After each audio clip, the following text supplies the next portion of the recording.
Thank you for having me. You've other reasons to be in Ireland, though, because you're sort of Irish, aren't you? My mother's Irish, yeah. What are the family names? Her mother's married last name, her father's name was Hickey, and her mother's maiden name was Egan. So we're looking for Hickeys and Egans out there to whom you belong. Yeah. That sort of thing. We'll talk about your career and what a fantastic success you have had over the last few years, but I'd like to go back into your background. Okay. Some people know all about you and other people probably know little enough. You come from a mixed background. My father's half black, half Venezuelan, and my mother's Irish. Okay. You grew up in New York. Was there any problem being from a multiracial marriage? There were a lot of problems, I think, more with my family, you know, more so with my older brother and sister, and I guess my mother and father experienced a lot of problems. But I think it was, if anything, for me, it was just my own kind of understanding of who I was and understanding myself and how to look at myself as an interracial person. It's kind of a weird thing. If you're not, it's hard to explain to somebody if you don't go through it. But you weren't being taunted in the streets or anything? No, like no. Yeah. Your mum raised you pretty much as a single parent for much of your childhood. Was that tough? You know what? I'm actually glad that she did, because to me, if people aren't happy together and they stay together for the kids, it's usually the kids can tell anyway. So she and I did okay. Yeah. The music comes from your mum's side, isn't it? Yeah. She is, I'm told, a very talented singer in the operatic style, is that so? Yeah, she is. She sings all types of music, but she did sing with City Opera when I was really little. Actually, in the hotel last night, there was a piano, and she was giving my backup singers a little bit of what she does. She's also a vocal coach. So it was, all of a sudden, I heard this operatic voice coming from upstairs, and it was my mom. It was nice. Yeah. Now, you as a child, because your siblings were older than you, you effectively were, in many senses, an only child. So did that turn you into an introspective person, or do you think you're that kind of person anyway? Well, I think in a lot of ways I am, but I also kind of compensated by being like the clown at school, or, you know, that type of thing. And also using my music as like a way to kind of channel any kind of emotions or things like that I was going through. When did your mom realize that you had some little talent as a child? She says when I was like 3 or 4, she was rehearsing an aria over and over, and she made a mistake, and I sang it for her in Italian the right way. I don't remember it, but she tells the story a lot. So I guess I feel like I've been singing my whole life. Like, there's never been a time when I didn't know that I wanted to sing. In the part of New York that you grew up in Long Island, I mean, looking around at the people you grew up with, have all of them done well? Some of them done well? Some of them done really badly? I think that a lot of people who I grew up with who were more privileged or whatever, for some reason, it made them a little less driven than I was, because I was driven since I was 13 years old, writing songs, singing songs, working in studios, meeting musicians.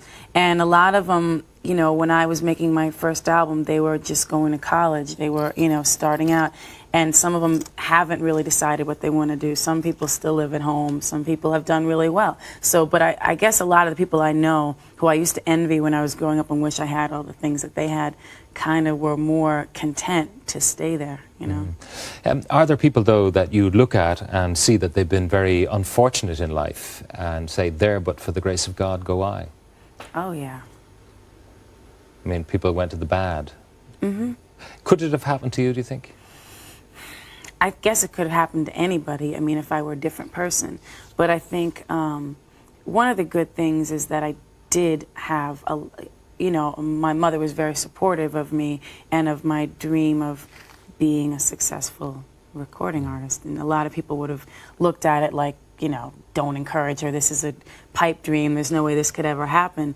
But she really was very supportive. And I also looked at anybody who I saw who I didn't want to be like when I grew up, and kind of did exactly the opposite of what they did. Are you serious? You were that clued in at that stage? You say, I don't want to be like that person.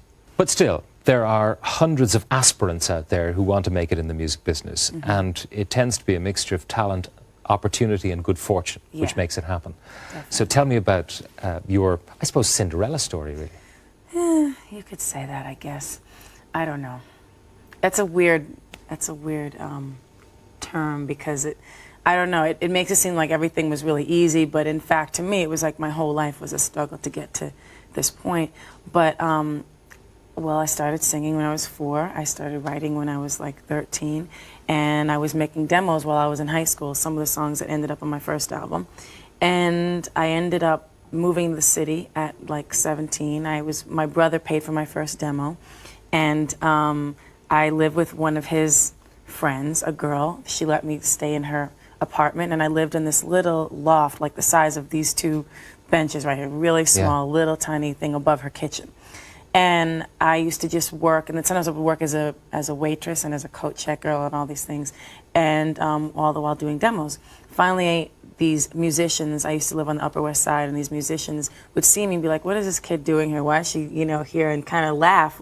They were like older, in their mid-20s, whatever. They're not laughing now. They're not laughing now, but then when they heard me sing, they started to want to use me on their tapes and want to recommend me for jobs. So they recommended me to a girl named Brenda K. Starr, who had a hit record with the song I just sang.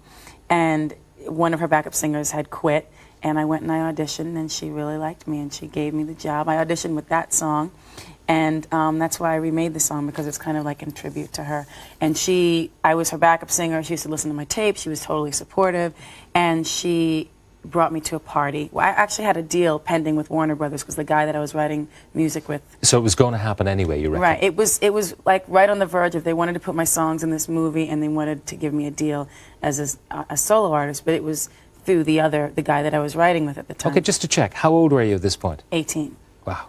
So he and I had this other deal going on, and then Brenda was going to take me to this party, so I was like, I don't know if I'm going to go. I don't really need to go, blah, blah, blah, but I went anyway. So I had all her clothes on except her shoes. Her shoes didn't fit me. My feet were too big for her shoes. So I had this little mini dress on and all this stuff, and then I had like these really ugly sneakers with thick socks. It wasn't very sexy.